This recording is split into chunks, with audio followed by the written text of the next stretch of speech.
د ټول صوبې د بار کونسلو په شان د شب قدر بار اسوسییشن وکیلانو او د قومي وطن پارټۍ کارکونانو د شب قدر د نوموړي وکیل سیاسي او سماجی شخصیت محمد جان ګګیانی د قتل خلاف په شب قدر کې د ماتم ورځ ونمانځله او په ختم نبوت چوک شب قدر کې یو احتجاجي مظاهره وکړه. مظاهرینو د حکومت نه دا غوښتنې وکړې چې د مرحوم قاتلان د زر تر زره گرفتار کړي شي، وکیلانو ته د تحفظ ورکړي شي او د خدای بخلي وکیل پسماندگانو ته د خصوصي شهدا پیکیج ورکړي شي. په دې لړ کې د شب قدر بار اسوسییشن صدر میا شیرقادر ایډوکیټ په خپل خبرو کې وویل محمد جان ګګیانی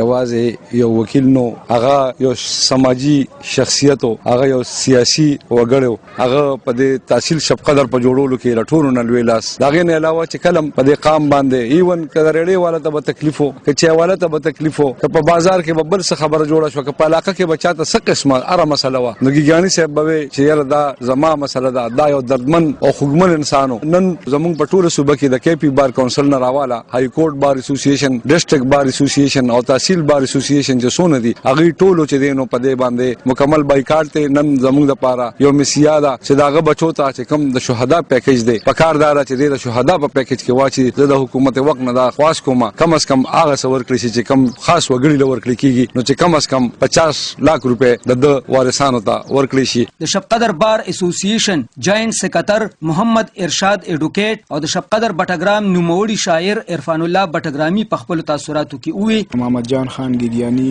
د ټول عمر د خپل علاقې د خېګړې د پاره د غریبي طبقه د روچتولو د پاره او د هغه د پاره همیشه د پاره आवाज وچت کړي. ټول زه د حکومت وخت نه د مطالبه کوم چې یو خدای دغه بچوله شهید پیکیج ورکړي شي او بل په شب قدر کې یو شهرا یو چوک دی دغه نوم سره موسوم شي او بل مطالبه مې د حکومت نه ده چې وکلا برادرۍ ته تحفظ ورکړي شي. شاعر ادیب په حق لداغه یو داسې سوچ چې هغه شاعرانو ادیبانو سره ډیر نږدې تړون لرو او لکه تیر کال چې څنګه هغه د ایوارډونو یو پروګرام کړو چې کوم شاعرانو فاچیو هغه ته ایوارډونو ورکړو، دای کشرانو ته بچو ته کړو او داسې په دې موجوده کال کې هم داغه پروګرام او چې راکو. په دې احتجاجي مظاهره کې محمد فیاض خان ایډوکیټ، حاجی قلندر خان، ملتان خان، حاجی شاکر الله علمزی، درشکه علمگیر خان، حاجی مکمل شاه او سیاسی او سماجی خلکو په ګڼ شمیر کې برخه واخیسته. حیات اقبال حیات، دلبر نیوز، شب قدر.